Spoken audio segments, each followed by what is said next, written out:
ሰላም ጤና ይስጥልን። ከኢትዮጵያ ዜና አገልግሎት የግንቦት 10 2018 ዓ.ም የዕለቱን ዋና ዋና ዜናዎች ይዘን ቀርበናል። በቅድሚያም አርዕስተ ዜናዎች። የፖሊሲ ሉዓላዊነትን ለማረጋገጥ የራስን መረጃ በራስ አቅም መሰብሰብና መተንተን ወሳኝ ግብዓት መሆኑን ጠቅላይ ሚኒስትር ዶክተር አብይ አህመድ ገለጹ። መንግስት በወሰዳቸው ቁርጠኛ እርምጃዎች የሀገሪቱን ሉዓላዊነትና የፖሊሲ ነጻነት የሚያረጋግጥ የመረጃ ስርዓት መገንባት መቻሉን የፕላንና ልማት ሚኒስትር ዶክተር ፍጹም አሰፋ ገለጹ። በኢትዮጵያ ለኒውክሌር ኃይል ጣቢያ ግንባታ ምቹ አካባቢን በጥናት የመለየት ስራ እየተካሄደ መሆኑን የኢትዮጵያ ኒውክሌር ኃይል ኮሚሽን አስታወቀ። በዲጂታል ትስስር መስፋፋትና በሰው ሰራሽ አስተውሎት ኤአይ የሚታገዙ የጥላቻ ንግግሮችና የተዛቡ መረጃዎችን ለመከላከል በሚደረገው ቀጠናዊ ጥረት ኢትዮጵያ በግንባር ቀደምትነት ለመደገፍ ቁርጠኛ መሆኗን በውጭ ጉዳይ ሚኒስቴር የአፍሪካ ጉዳዮች ምክትል ዋና ዳይሬክተር አቶ ፍጹም ግርማ ገለጹ። የሚሉት የዕለቱ ዋና ዋና ዜናዎቻችን ናቸው። ዜናዎቹን በዝርዝር እንመለከታለን። ከዜናዎቹ ጋር አህመድ መሐመድ አብሬያችሁ ቆያለሁ። የፖሊሲ ሉዓላዊነትን ለማረጋገጥ የራስን መረጃ በራስ አቅም መሰብሰብና መተንተን ወሳኝ ግብዓት መሆኑን ጠቅላይ ሚኒስትር ዶክተር አብይ አህመድ ገለጹ። ጠቅላይ ሚኒስትሩ የመረጃ ሉዓላዊነት ለፖሊሲ ነጻነት በተሰኘውና ኢትዮጵያ በመረጃና በስታቲስቲክስ የሉዓላዊነት ጉዞ ያስመዘገበችውን ትልቅ ድል በተበሰረበት ሀገራዊ ጉባኤና ኤግዚቢሽን ላይ ተገኝተው ባስተላለፉት መልእክት በዘርፉ የተመለከቱት እመርታ እጅግ አስደሳች ሆኖ እንዳገኙት ገልጸዋል። መረጃ የዚህ ዘመን ስትራቴጂካዊ ሀብትና ጠንካራ ሀገረ መንግስት የሚገነባበት ቁልፍ የሉዓላዊነት ምሰሶ መሆኑን ጠቅላይ ሚኒስትሩ ጠቁመዋል። የተዋሰ አሊያም በውጭ አካላት ላይ ጥገኛ የሆነ መረጃ ሀገራዊ መሻታችንን ማሳካት ስለማያስችል የፖሊሲ ሉዓላዊነትን ለማረጋገጥ የራስን መረጃ በራስ አቅም መሰብሰብና መተንተን ወሳኝ ግብዓት እንደሆነ አስገንዝበዋል። ከሁሉም በላይ የመረጃ አሰባሰብና ትንተና ስራ በሀገር ልጆች እውቀትና ክህሎት ሲከወን ማየት ታላቅ ሀገራዊ ኩራት መሆኑን በመልእክታቸው አንስተዋል። በተጨማሪም የመረጃ ትኩረታችን በቁጥር በሚገለጹ ውጤቶች ላይ ብቻ ሳይሆን ሰው ተኮር በሆኑና በዜጎች ሕይወት በሚታዩ ተጨባጭ ለውጦችም ላይ መሆን እንዳለበት ጠቅላይ ሚኒስትሩ አሳስበዋል። መንግስት በወሰዳቸው ቁርጠኛ እርምጃዎች የሀገሪቱን ሉዓላዊነትና የፖሊሲ ነጻነት የሚያረጋግጥ የመረጃ ስርዓት መገንባት መቻሉን የፕላንና ልማት ሚኒስትር ዶክተር ፍጹም አሰፋ ገልጸዋል።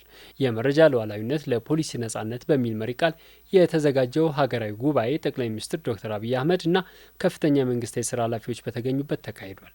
የፕላንና ልማት ሚኒስትር ዶክተር ፍጹም አሰፋ በጉባኤው ባደረጉት የመክፈቻ ንግግር ቀደም ሲል ሀገራዊ መረጃ ስርዓቱ በራስ አቅም ላይ ያልተመሰረተ በውጭ ድጋፍ ጥገኝነት ላይ የቆየና የተአማኒነት ጥያቄዎች የሚነሱበት እንደነበር አንስተዋል።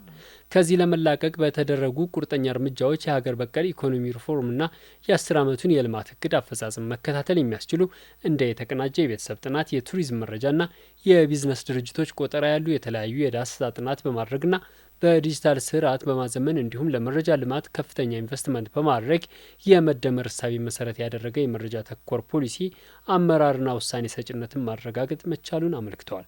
ይህ አይነቱ የሪፎርም ውጤት መረጃዎች በኢትዮጵያ ልጆች እንዲሰበሰቡና እንዲተነተኑ በማድረግ የሀገሪቱን ሉዓላዊነትና የፖሊሲ ነጻነት የሚያረጋግጥ ነው ብለዋል። ብሔራዊ ጥቅምን፣ የዜጎችን ደህንነትና የልማት ትልሞችን በጽኑ መሰረት ላይ በመገንባት ከተለመደው የምላሽ ሰጭነት አሰራር ወደ ቅድመ ትንበያ መሸጋገር የሚያስችል ዘላቂ ተቋማዊ አቅም መፈጠሩን ገልጸዋል። በኢትዮጵያ ለኒውክሌር ኃይል ጣቢያ ግንባታ ምቹ አካባቢን በጥናት የመለየት ስራ እየተካሄደ መሆኑን የኢትዮጵያ ኒውክሌር ኃይል ኮሚሽን አስታወቀ። ኮሚሽኑ ከዓለም አቀፉ የአቶሚክ ኃይል ኤጀንሲ ጋር በመተባበር ያዘጋጀውና በኒውክሌር ኃይል መገንቢያ ቦታ መስፈርቶችና ቅድመ ሁኔታዎች ላይ ትኩረት ያደረገ አውደ ጥናት እየተካሄደ ይገኛል። ለ4 ቀናት በሚካሄደው በዚህ አውደ ጥናት ላይ ባለሙያዎችና የዘርፉ ባለድርሻ አካላት በመሳተፍ ላይ ናቸው።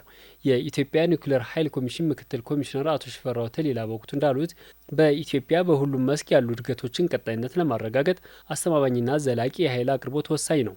በአሁኑ ወቅት በኢትዮጵያ በየዓመቱ 40 ቴራዋት አወር ኃይል እንደሚያስፈልግ የገለጹት ምክትል ኮሚሽነሩ ይህም በሚቀጥሉት 10 ዓመታት ውስጥ የኃይል ፍላጎቱ ወደ 77 ቴራዋት አወር ከፍ እንደሚል ጠቁመዋል። በሀገሪቱ የኢንዱስትሪዎች መስፋፋት፣ የዲጂታል መሰረተ ልማት እንዲሁም የአገልግሎት ዘርፉ እያደገ መምጣት ከፍተኛ የኃይል አቅርቦት እንደሚጠይቅ ጠቅሰዋል። ይህንን የኃይል ፍላጎት በከፊል ከኒውክሌር የሲቪል ሰርቪስ አሰራርና የሰው ኃይል ልማትን የሚያጠናክር ከኢትዮጵያ ሳይንስ አካዳሚ ጋር በመተባበር የኒውክሌር ኃይል ጣቢያ ለመገንባት የትኛው አካባቢ ምቹ እንደሆነ ለመለየት የሚያስችል ጥናት እያካሄደ መሆኑ ተገልጿል። በአሁኑ ወቅት የዳሰሳ ጥናቱ እየተጠናቀቀ መሆኑን የገለጹት አቶ ሽፈራው በቀጣይ ይበልጥ ዝርዝር ጥናቶች ተደርገው ግንባታው የሚካሄድበት ትክክለኛ ቦታ መረጣ ይከናወናል ብለዋል። አሁን እየተካሄደ ያለው አውደ ጥናት ለቦታ መረጣው አስፈላጊ በሆኑ መስፈርቶችና አካሄዶች ላይ ጠቃሚ ግብዓቶች ለማግኘት እንደሚረዳም ጠቅሰዋል። በዘርፉ የሰው ኃይል አቅም ግንባታና አስፈላጊ የህግ ማዕቀፎችን ስራ ላይ ለማዋል የዝግጅት ስራዎች እየተከናወኑ እንደሚገኙም አክለዋል። በዓለም አቀፉ የአቶ ሚካኤል ኤጀንሲ የኒውክሌር ደህንነት ከፍተኛ ባለሙያ ሚካኤል ሳልሞን በበኩላቸው ኢትዮጵያ የኒውክሌር ኃይልን ለእድገት ማቀላጠፊያ መሳሪያ ለማድረግ ህልም ሰንቃ ጉዞ መጀመሯ ትልቅ ውሳኔ ነው ብለዋል። የኢትዮጵያ የኒውክሌር ኃይል ግንባታ እቅድ እንዲሳካ ኤጀንሲው አስፈላጊውን የቴክኒክና የሙያ ድጋፍ ማድረጉን አጠናክሮ እንደሚቀጥል አረጋግጠዋል። በዲጂታል ትስስር መስፋፋትና በሰው ሰራሽ አስተውሎ ኤአይ የሚታገዙ የጥላቻ ንግግሮችና የተዛቡ መረጃዎችን ለመከላከል በሚደረገው ቀጣናዊ ጥረት ኢትዮጵያ በግንባር ቀደምትነት ለመደገፍ ቁርጠኛ መሆኗን በውጭ ጉዳይ ሚኒስቴር የአፍሪካ ጉዳዮች ምክትል ዋና ዳይሬክተር አቶ ፍጹም ግርማ ገለጹ። የምስራቅ አፍሪካ በይነ መንግስታት ባለስልጣን ኢጋድ የጥላቻ ንግግርና ሀሰተኛ መረጃዎችን ለመከላከል ያዘጋጀው የ2 ቀናት የምክክር መድረክ በአዲስ አበባ እየተካሄደ ይገኛል። በመድረኩም በውጭ ጉዳይ ሚኒስቴር የአፍሪካ ጉዳዮች ምክትል ዳይሬክተር ጄኔራል አቶ ፍጹም ግርማ እንደገለጹት የዲጂታል መድረኮች መስፋፋትና የሰው ሰራሽ አስተውሎት ቴክኖሎጂ መራቀቅ የጥላቻ ንግግሮችና የተዛቡ መረጃዎች ስጋትን ይበልጥ አጠናክሮታል።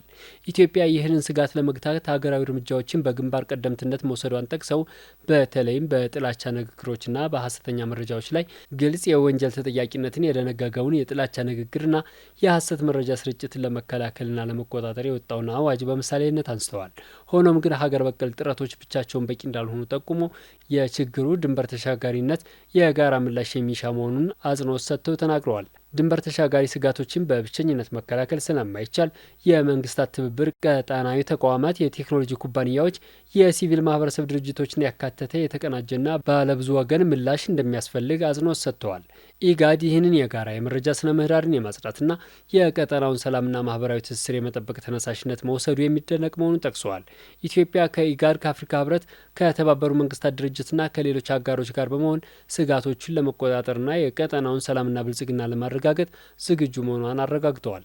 የኢጋድ የግጭት ቅድመ ማስጠንቀቂያና ምላሽ መስጫ ዳይሬክተር ካልሙስ ኦሞንጎ በበኩላቸው መድረኩ የሚመለከታቸው አካላት መረጃዎችን በተቀናጀ ሁኔታ የሚለዋወጡበት፣ በጋራ ወቅታዊ ሁኔታዎችን የሚገመግሙበትና ተያያዥ አደጋዎችን አስቀድመው የሚለዩበት ተግባራዊ የስራ ትስስር እንደሚፈጥር ገልጸዋል።